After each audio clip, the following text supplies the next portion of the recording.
Operation లేకుండా మోకాళ్లు మరియు నడుము నొప్పులకు అత్యాధునిక చికిత్స డాక్టర్ భావన హర్వాని గారి ఆధ్వర్యంలో ఆర్ఎఫ్ఏ మరియు ప్లాస్మా పద్ధతిలో చిన్న ఇంజెక్షన్ తో పరిష్కారం. Hospitals road number 12 Banjara hills. రేపు జరిగే రైతు సంగ్రామ సదస్సు కోసం ఏర్పాట్లు ముమ్మరంగా కొనసాగుతున్నాయి. వరంగల్ హాంటర్ రోడ్డు సిఎస్ఆర్ గార్డెన్ సర్కిల్లోని రైతు సంగ్రామ సదస్సు ఏర్పాట్లను మాజీ మంత్రి ఎర్రబెల్లి దయాకర్రావు బీఆర్ఎస్ నేతలు పరిశీలించారు. 10,000 మంది రైతు ప్రతినిధులకు భోజనం, తాగునీరు, మజ్జిగ ఏర్పాట్లు చేస్తున్నారు. ఉదయం 9 గంటలకు రైతు సంగ్రామ సదస్సు ప్రారంభం కానుండగా ఇవాళ బీఆర్ఎస్ వర్కింగ్ ప్రెసిడెంట్ కేటీఆర్ వరంగల్కు రానున్నారు. ఎండల కారణంగా జర్మన్ టెంట్లు ఏర్పాటు చేసిన గులాబీ దళం రైతు ప్రతినిధులు పెద్ద సంఖ్యలో తరలిరానున్న నేపథ్యంలో కూలర్లు ఏర్పాటు చేశారు. కాంగ్రెస్ పార్టీ ఎన్నికలకు ముందు రైతు డిక్లరేషన్ పేరిట అనేక మోసపూరిత హామీలిచ్చిందని, రైతుల పక్షాన ప్రభుత్వాన్ని ప్రశ్నించడానికి రైతు సదస్సు నిర్వహిస్తున్నట్టు బీఆర్ఎస్ నేతలు తెలిపారు.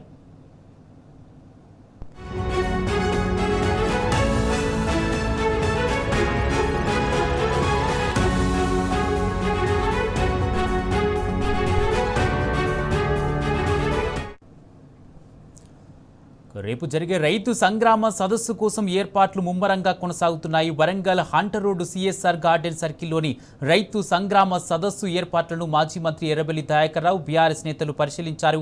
ఇదే అంశానికి సంబంధించి పూర్తి అప్డేట్స్ మా ప్రతినిధి రవికాంత్ లైవ్ ద్వారా వరంగల్ నుంచి అందజేస్తారు.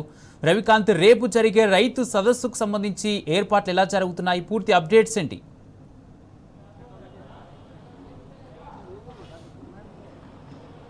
ఎస్ కుమార్, రేపు వరంగల్ వేదికగా రైతు సంగ్రామ సదస్సు జరగబోతా ఉంది.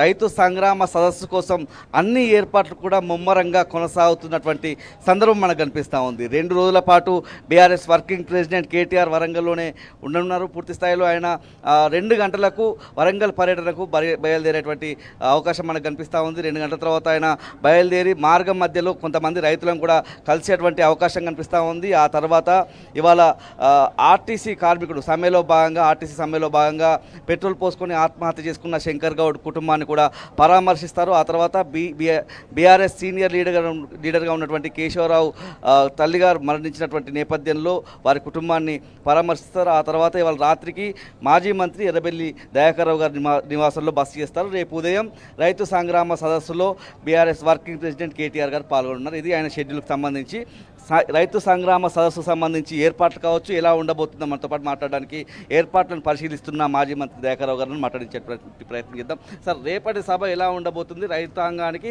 ఎలాంటి సందేశం వెళ్ళాలి సార్? మా డిమాండ్స్ ఒక్కటేనండి.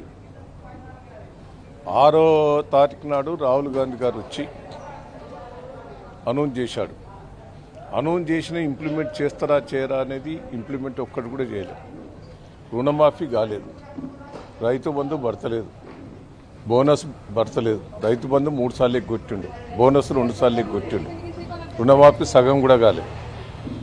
ఎన్నో పక్క పెట్టండి, వాళ్ళు ఇస్తా హామీలు ఒక్కటి చేయలేదు. కానీ కేసీఆర్ గారు చేసినాయన్న, కేసీఆర్ గారు రైతు బంధు టకా టక్కా వేసేది, నాటే ముందు అదొకటి. ప్రతి గింజ కొనేది, మక్కలు కానీ ఒడ్లు కానీ. గత కాంగ్రెస్ ప్రభుత్వంలో నేను ఉండేది, మేము అందులో పోసుకునేది, గుమ్ముళ్ళలో పోసుకునేది. మళ్ళీ కాంగ్రెస్ ప్రభుత్వం గుర్తుకొచ్చినట్టు వచ్చింది. ఈయన ఏం చేసిండు, ప్రతి గింజ కొనాలని కేసీఆర్ గారు ఒక విజన్తో పోయాడు. ఇలా మక్కలు 1 నెల రోజులు అవుతుంది, బస్తాలు లేవు, ట్రాన్స్పోర్ట్ లేవు, గోదాం లేవు. ఏమంటే కొంటాం పాపం వర్షాలకు, రాళ్ళ వర్షానికి 1 నెల రోజుల నుంచి ఇబ్బంది పడుతున్నారు. ఒడ్లు కొంటలేరు, గోస. వాళ్ళు ఆల్రెడీ మక్కలు 60% బయటకే 1,800 రూపాయలకు అమ్ముకున్నారు. 2,400 రూపాయలు అంటే 500-600 లాస్ తోటి అమ్ముకుంటారు. 600 లాస్. ఒడ్లు కూడా కొనే పరిస్థితి లేదు. మక్కలు ధరితే మళ్ళా అక్కర్రావు.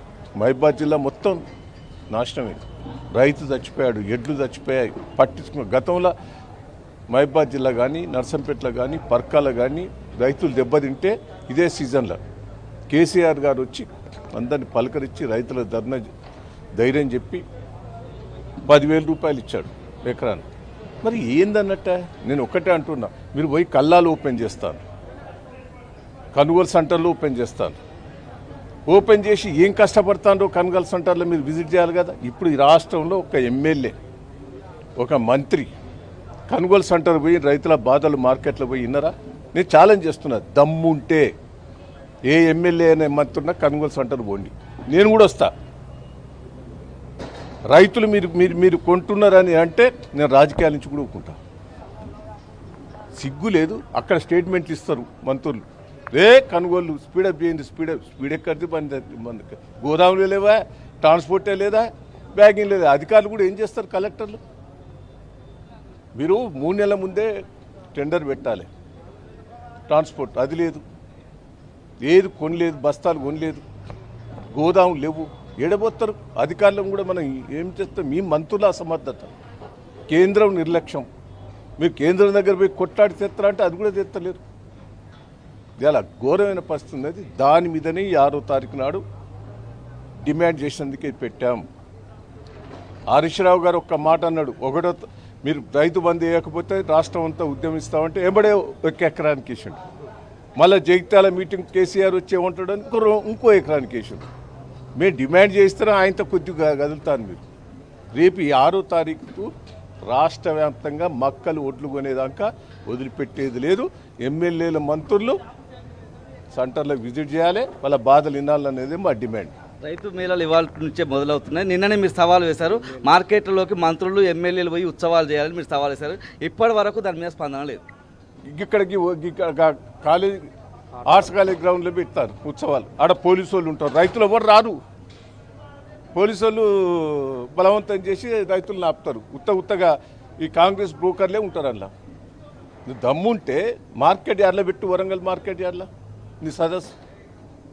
సార్, ముఖ్యంగా ఈ రైతు సదస్సులో రైతు ప్రతినిధులు మాత్రమే 10,000 మంది పాల్గొంటున్నటువంటి నేపథ్యంలో కేటీఆర్ గారి ప్రసంగం నుంచి రైతాంగం ఏం కోరుకుంటుంది, రేపు పొద్దున గ్రామాల్లో కేసీఆర్ గారి ప్రసంగం కావచ్చు, రైతాంగం ప్రతినిధుల దగ్గర నుంచి వాళ్లకు ఎలాంటి సందేశం, ఎలాంటి చర్చ జరుగుతుంది సార్? రేపు డిమాండ్ అదే మాది.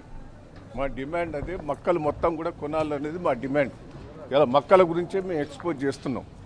మక్కలు మొత్తం కూడా కొనాలి. రాష్ట్ర వ్యాప్తంగా 2,00,000 ఎకరాలు వేసిండ్రు, ఇప్పటి వరకు ఏది కొనలే, అన్నీ కూడా కొనాలనేది మా డిమాండ్. మా డిమాండ్ కూడా అయ్యే. అన్ని పంటలకు ప్రభుత్వ సాయం ఎప్పుడు కొంటావు? వరి, మొక్కజొన్న మొదలు కొనాలి. ఎంఆర్పి 500 బోనస్ ఇవ్వాలి. రైతు బంధు ఎకరాన పడతలేదు, రుణమాఫీ కాలేదు, యూరియా బస్తాలు దొరుకుతలేవు, భూమి లేని కౌలు రైతులకు కూడా ఇస్తా అన్నావు, 24 గంటల కరెంటు లేదు, గోస ఉన్నది. దీని మీదనే మా డిమాండ్. చూసినట్టయితే మనం వేదిక దగ్గర చూడొచ్చు, ఇలాంటి ఎడ్ల బండ్లతో కూడినటువంటి, ఇప్పుడు మొక్కజొన్న కొనడం లేదు, వరి కొనడం లేనటువంటి సిచ్యువేషన్లో ఇలాంటి నిరసన కూడా ఇక్కడ కనిపించేటువంటి సందర్భం. రాష్ట్ర ప్రభుత్వం ఈ సదస్సు తర్వాత కొంటుందా లేదా అనేది కూడా చూడాల్సినటువంటి సందర్భం. మనతో పాటు వాసుదేవరెడ్డి గారిని మాట్లాడించేటువంటి ప్రయత్నం చేద్దాం. రైతు సదస్సుకు సంబంధించినటువంటి ఏర్పాట్లు ఎలా జరుగుతున్నాయి, ఎందుకంటే వచ్చేటువంటి రైతు ప్రతినిధుల కోసం మీరు ఎట్లాంటి ఏర్పాట్లు చేస్తున్నారు? స్టేజ్ కావచ్చు, ఇతర సమన్వయకర్తగా కూడా మీరు ఉన్నారు కాబట్టి. ఇవాళ వరంగల్ వైపు రైతు ప్రతినిధులందరూ కూడా చూస్తూ ఉన్నారు. ముఖ్యంగా మే 6 ఒక ప్రత్యేకత ఉన్నది. గత 22వ సంవత్సరంలో అప్పటి పిసిసి అధ్యక్షుడిగా ఉన్న రేవంత్ రెడ్డి గారు రాహుల్ గాంధీ గారిని వరంగల్కి తీసుకొచ్చి ఇదే ఆర్ట్స్ కాలేజ్ వేదికగా రైతు డిక్లరేషన్ అని ఒక బోగస్ డిక్లరేషన్ను ప్రకటించి ఇవాళ రైతాంగాన్ని, రాష్ట్ర రైతాంగాన్ని ఒక నయవంచనకు గురి చేసింది కాంగ్రెస్ ప్రభుత్వం, కాంగ్రెస్ పార్టీ.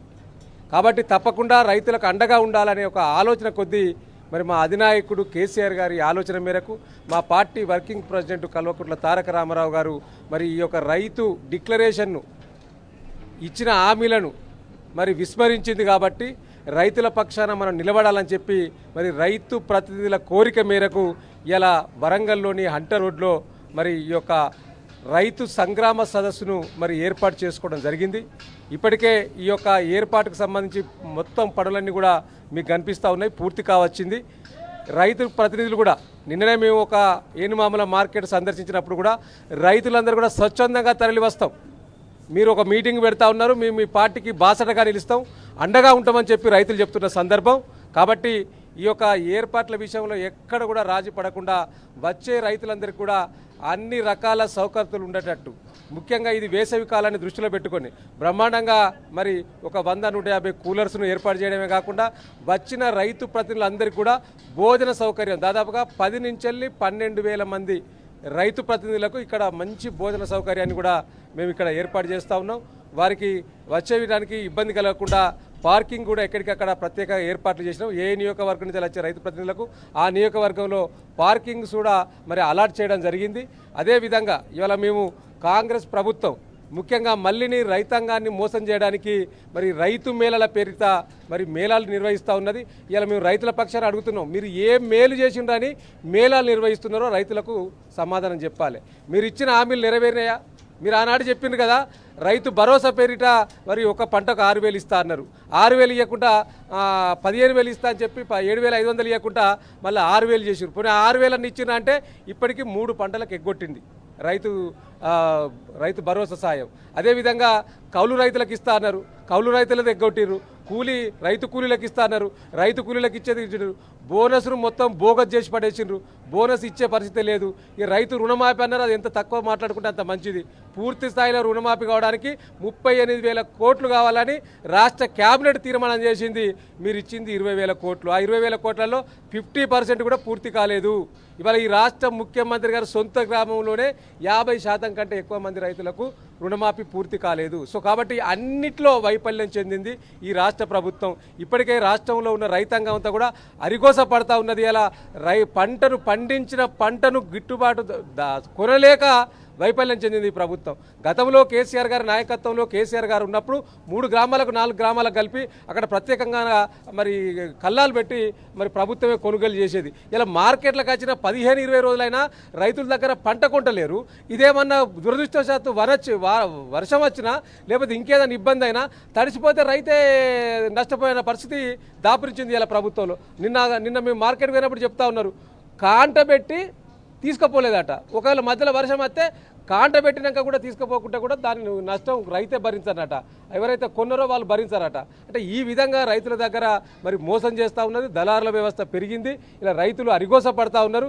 ఇంకా ముఖ్యంగా 1 ఎకరానికి 26 క్వింటల్ మాత్రమే కొంటామని చెప్పి నిబంధన పెట్టడం అయితే ఇంతకంటే దుర్మార్గం లేదు.